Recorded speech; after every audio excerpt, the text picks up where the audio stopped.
Kale uterevu mwina abatugobera ku desktop tubagala nnyo bali ku desktop tu Age Media n'emikutu gyaffe emirala gyonna bamwe bali kubanga ate omuntu goberera kama tukwebaza kubanga oli mulungi nakulwalero tukumi nga tukyali balamu tukuddiza ekitibwa n'amatendo mu Kristo Yesu mwana Katonda omulamu twaniza okubeerawoko mwoyo omutukuvu ajja atukulembere era twenyeka mu ddagano omusaayi gwo mu linnya erya Yesu Kristo omwana Katonda omulamu tusabidde amen. Kale social media zonna ezisinga otambula kuliko ebyo Professor Kayiwa okugenda ewa Kakande abamu bakiise nti was endorsing nti yalinga bwagezaako okulaga abantu nti nabbi mutuufu okusinziira ku bantu abamu ng'ebabirabamu abantu abalala bagamba nti oyo yagenze wa munne bonna nga we bali mu kintu kyekimu nga we baagwa era yagenze kulabako munywanyi we simanyi nga gwekiraba otya naye bino abantu bazze bangi babyogera tubyogedde n'abantu abalala bangi bazze bababuulira especially ku basajja bano nga mwe mubawakanira ate osobola kungamba nti omuntu yenna asobola okuva gy'ava n'ekkanisa n'asitula n'ekwaya n'agenda ewa Kakande era osobola okuvayo n'ogamba omutuufu awa okitegeera naye era abamuzibe bagenda sigala nga bagamba mutuufu Kakande naye kakati gwe alina omwoyo wa Katonda abikkuliddwa osobola okutegeera nti ono yagenze wa munywanyi we oba yagenze muwa ku maanyi kuba Kayiwa yaggwamu yayabika be abantu be twali tulaba nga balolomodo bantu lolomodo y'omuntu gwegomba ng'oyagala obeere nga kyali so be abantu abaali beegombebwa mu lugendo luno olw'obulokozi ne munaye sitaani ye naye waati wakola abantu ab'amaanyi bayagala abanafu talina kyabaagaza sitaani nga gwe takuyigganya manya tolina kyoli so agenda olaba omulimu gw'alina ogw'amaanyi sajja n'amukola ki n'amuwabya waati era nga bw'otunuulira kanisa zonna esooka wa Bujingo wuuyo wa Kayiwa olunaamala ojja muwulira wa Loni nga gy'alaze okitegeera so kanisa era agafaananako we gatyo gye gagenze ekyo kikulekawa ng'omulokole yongera okunywera gweyongera okuba ng'otunulira Yesu abantu beesonyiwe bana b'abantu bwe batyo naye Yesu waffe tasobola kubanga ate atuleka kankuteerayo akatambi ako mu dakika ziringa 2 osobola okuba ng'okalaba osobola okuba nga kitukomawo tweyongereyo. Olaba bazanya abaana olaba bazanya olaba bazanya olaba bazanya olaba bazanya olaba bazanya olaba bazanya zanya olaba bazanya olaba bazanya olaba bazanya olaba bazanya Ola baba sanya, ola baba sanya, ola batu sanya, ola batu sanya, ola batu yimba, ola. Praise the Lord. Now I also love my wife. I love my wife so much. She comes from the Enchima clan.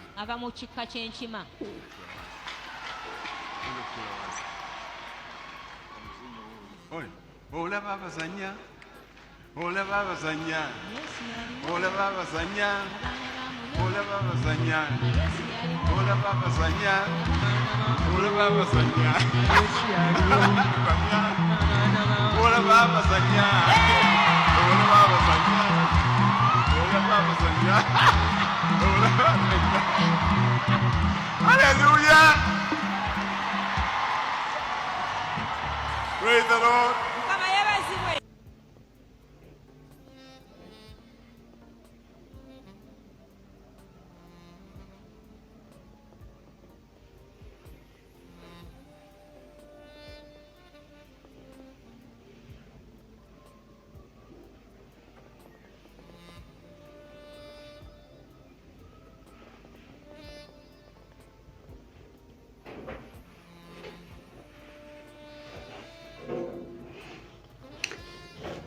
butereevu ndowooza Katemba omulabi kyakitemu kyali kigambo ng'olaba bayimba abaana ba wano nga Yesu yaliwo.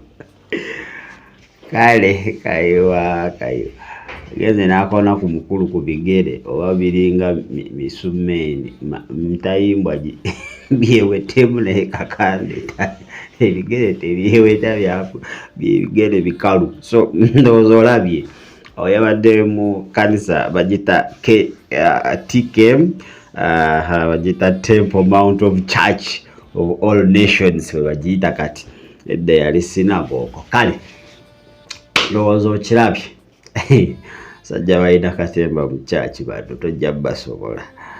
Ekyo kifaananyi kikulaga ebivuddengayo nga byogerwa oba abantu byavudde nga boogera naffe byetuvuddengayo so nga tubagamba nti bana abasajja betulabanga abali ekyokulabirako abasajja baava dda ku mulamwa bali ku byabwe.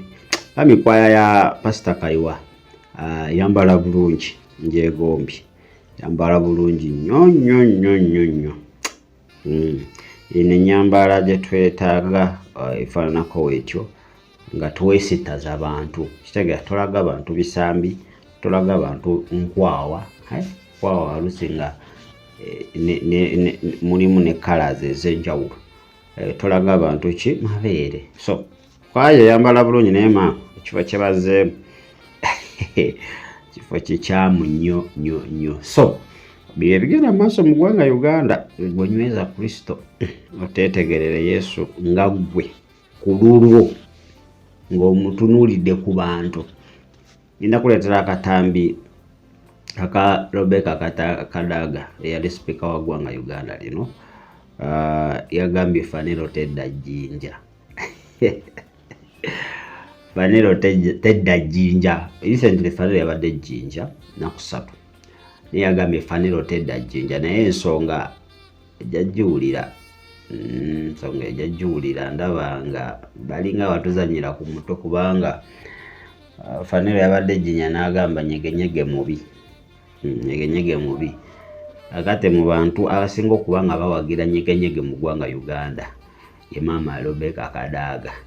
Agamba nyegenyege aleeta oba atumbula ebyeki economy especially y'abantu ababeera mu kibuga Jinja abantu batunda ebintu ebyenjawulo. So yagambye Fanero komeeyo todda jjinja. Anyway nja kujja nkuwa akatambi ako n'amawulire ako alabe nga bwe gatambudde naye nze ndabaawo enkima tesala gwa kibira. Kakati tuddeyo wa Profesa abasajja baali b'amaanyi mu Kristo Yesu naye munnange omulabe akusoberera kantu katono kati naaba nga ate akutadde wansi. Sajja tebakyalina njiri sajja nga tebalina biboozi bisitoole kitegeera singa wanazze naabo naye ati wuno abagamba mbu wano we mulina obeera weno ebyamagero byawo mbikiririzaamu wano watuufu.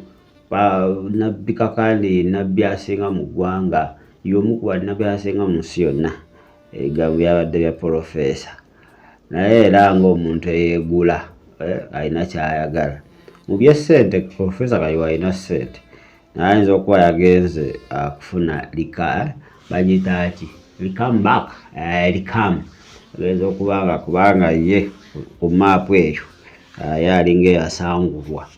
Kati ono Kakande alina abantu bayitirivu. So kati ndowooza yagambye ogendayo n'okyala tomanya abantu bayinza okutandika okujja ate mu kkanisayo naye webito webiri abasajja baava dda ku mulamwa. Tosagenda Kakande n'omuwaana nga nabbi asinga nga kyekifo ekirungi byamagero ebikolebwayo obuyaayo obuli wali mu manipulation wali fake buli kimu ekirwali kiri fake. Bintu basitaginga bisitaginge kuguza meloni kuguza miceere. So ebintu byawo n'omuntu atannalokoka asobola otegeera nti wano wazze kifo si kirungi kifo ky'abannabbi ba bulimba. Naye omukulu yavuddeyo ye n'awaana ekifo ekyo. Sirina bingi byenyinza kwogerako eno ensonga sirina bingi. Omukulu yabalaze dda kikyali yabalaze kikyali namwadde babuusabuusa ebibadde byogerwa ndowooza mufunye obukakafu kubanga teri mutaso wagenda Kakande n'oŋŋamba nti mutuufu. Era oyo omuntu aba ali mu layini ye. Male ne Kakande yennyini tasobola kukkiriza muntu gwe batakwatagana mu mwoyo ajje ewuwe. Ekyo njagala okimanye. Era agenda okukukkiriza okukwaniriza n'okukuwaawo platform aba amaze dde okusikaaninga nga mu nsi ey'omwoyo muli kyekimu mukwatagana. Okitegeera? So ekyo kikulaga nti these are the same people bali mu byabwe naye kanisa yo ebulidinga. Kanisa ebulidinga yeetaaga kusabira naye tumanyi nti Katonda affe mwesigwa. Buli kimu kijja kuba nga ate kidda mu nteeko. Katonda ajja kuba nga ate atereeza embeera. Eno twongera okugamba mulokole nti kakati olaba ebyo n'ebisinga ku ebyo olina kuba ng'onywerera mu Mukama waffe Yesu yekka yasobola okuba nga ate atereeza ebintu. Yekka gwe asobola okuba ng'otunuulira, yekka y'atakyama, y'atava ku mulamwa, ye mwesigwa. Abasumba bonna basobola okukyuka. Omuntu yenna, kankubule omuntu yenna, keebenze keebeggwe, kankubule time esobola etuuka n'okyuka. Ne wabaawo ekikukuba ne wabaawo ekikuwugula. So ate obanga trust yonna agizimba mu oyo omuntu olaba abantu wagwa naawe okomekereza omugoberedde. Era tulina bangi nga bo baalokoka basumba, bawagira basumba, balowooza basumba, batambula basumba. So nga omusumba oyo n'amugamba gwa mu kinnya agwamu. N'amugamba nti kino si kibi ng'ate ne Bayibuli wasoma alaba Bayibuli tekikkiriza kati atandika okutwala Bayibuli okuba nga ate yeerimba ono omusumba nga y'omutuufu. So ebyo byonna biva kubanga ate tukutte trust oba tukutte obwesigwa bwaffe obusinga bwonna ate ne tubuwa abaana b'abantu oba ne tubuwa abasumba ne twerabira Katonda omuyinza ebintu byonna nti yalina final say ku bulamu bwaffe. So adde nsaba amaaso go gazze ku Kristo, maaso gajje ku bantu. Maaso buli ogateeka ku bantu kankubuulira ogenda kubanga otomera kubanga abaana b'abantu bwe batyo bakyuka akaseera konna. So Sumba Kayiwa twongere omusabira tumuteeke maaso ga Katonda asobole okuba nga ate amukyusa amuzze ku layini mwe yali ku kituufu. Mazima be abasajja abaali bayimiridde era abayambe ku basumba abalala mu kutegeera amazima n'okusaasanya amazima. Basajja abayivu abamanyi kyebakola kiboogera mu Kristo Yesu. Naye kiseera kyatuuka mulabe n'amusweepinga off. Naye nga ffe tugamba nti wakyaliwo essuubi, channel yaffe egamba there is still hope. Wakyaliwo essuubi ebintu byonna okuba nga bikola okuba nga ate bidda mu nteeko. So tumusabire bambi, tetumujajinga, tetumukola tumwetaaga kuba kye yakolako mulimu gwa Kristo singa yasigala ayimiridde anibadde nga tafaali atedde nnyo ali ayongedde ku kanisa. So tunayimirira Katonda afa asobolera ddala okuba nga atamukomyawo n'ategeera nti abo abantu beyeesibako asibe basobola okuba nga ate bamwongerayo yeetaaga Kristo atandika okuba nga takompromisinga asigala nga ate ayogera n'okunywerera ku kigambo kya Katonda. So egamba we kambongera akatambi kana akasembayo ng'agamba abantu nti ebyamagero ebiri awo baaba byo bituufu ddala bye balina okuba nga ate bagoberera nti Kakande bunabbi mutuufu era ensi yonna eyeesiimye okuba nga ate erina nabbi Kakande Samwero ate gwe tumanyi nti ono mu ggwanga Uganda mu bafere bannabbi b'obulimba akwata kisooka. Naye saala zonna tuzongere eri omubiri gwa Kristo. By the way, basumba abangi bavudde ku mulamu, abangi tebasobola kuvaayo ne tubalaba kati ng'oyo kye yakoze yabadde tamanyi abantu kye bayinza kufunamu oba okutegeeramu appearance ye wa Kakande n'abantu bategedde amazima n'abadde babuusabuusa bamuzibe bajja sigala nga bamuzibe. So bangi abatasobola kuvaayo ne beeragawo bwe batyo naye nga gye bali bangi. So kati bw'oba osaba sabira omubiri gwa Kristo n'abasumba abo bannaye omuwanga musanvu bateekeko omusaala. Abasumba abamu babigendamu nga bamanyi naye abamu bawambiddwa buwambu.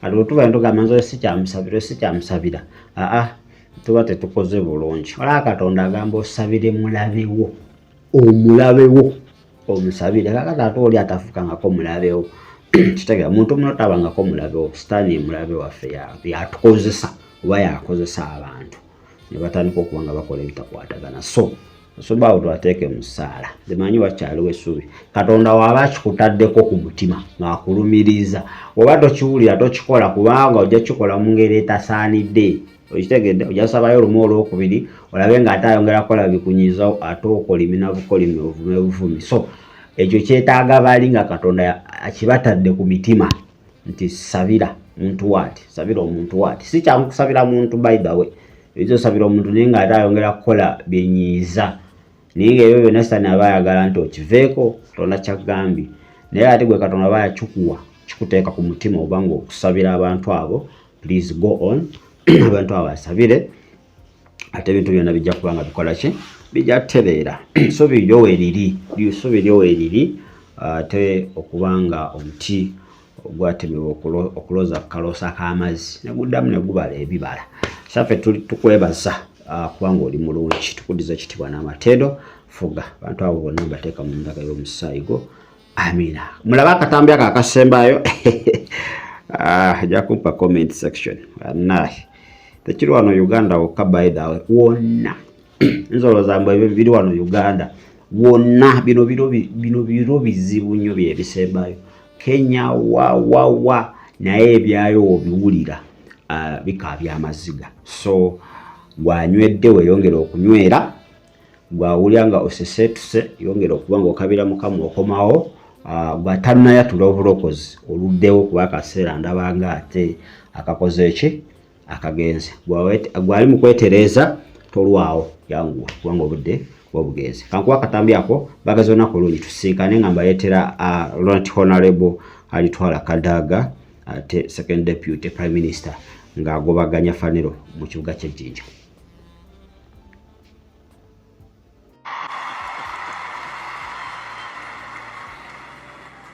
Many things have been said ebintu bingi byogeddwa that the churches, criticizing churches. era nga byogera bubi ku makanisa But for me, I'm not a divider of churches. naye nze siri muntu wa kwawula mu makanisa I'm a uniter of churches. ndi muntu agatta amakanisa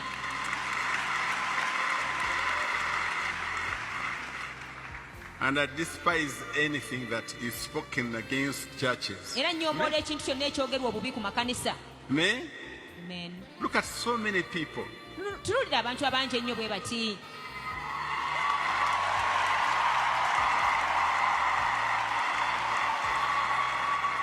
Look at the prosperity in the place. tunuulira okukulaakulana okujjudde ekifo kino This is going to be the biggest and most modern building in the whole of East Africa. kino kigenda kubanga kye kizimbe kikyasinza obunene n'okubeera ekyomulembe ennyo mu East Africa And we must thank God era tuteeka for okwebaza what Katonda He has done. olw'ekyo ky'akoze Amen. Amen. Praise the Lord.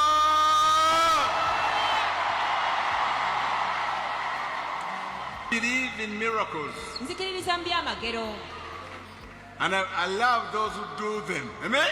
era nzikiriza abo ababikola I've raised, manyi and as the professor of the supernatural, I era want to tell you, nga profesa wa supernatural njagala there obategeeza are no demons here. wano tewali mizimu I came and said,